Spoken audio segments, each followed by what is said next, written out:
অবশেষে দেখা মিলল শামীম ওসমানের। ছাত্র জনতার আন্দোলনে গত ৫ আগস্ট দেশ ছেড়ে পালিয়েছেন শেখ হাসিনা। এরপর থেকেই গা ঢাকা দিয়েছেন আওয়ামী লীগের বেশ কয়েকজন এমপি মন্ত্রীসহ নেতাকর্মীরা। তাদের কাউকেই প্রকাশ্যে দেখা যায়নি। তেমনই দেখা যাচ্ছিল না নারায়ণগঞ্জ ৪ আসনের আওয়ামী লীগের প্রভাবশালী নেতা এবং এমপি শামীম ওসমানকেও। তিনি দেশে আছেন নাকি দেশ ছেড়ে চলে গিয়েছেন তা নিয়েও ছিল অনেক আলোচনা। এরই মধ্যে দেখা গেল শামীম ওসমানকে। এরই মধ্যে জানা গেছে তিনি ভারতের দিল্লিতে আছেন। শুক্রবার ৬ সেপ্টেম্বর রাতে তাকে দিল্লির নিজামুদ্দিন আউলিয়া মাজারে দেখা গেছে।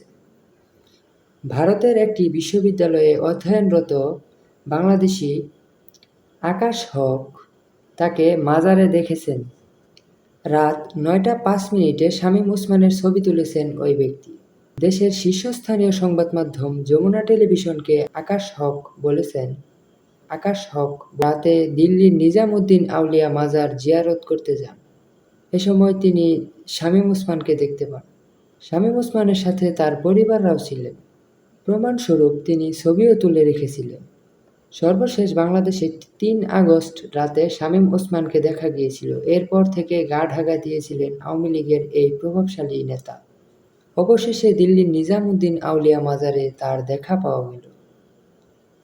দিল্লির নিজামুদ্দিন আউলিয়া মাজারে দেখা মিলল শামীম ওসমানের।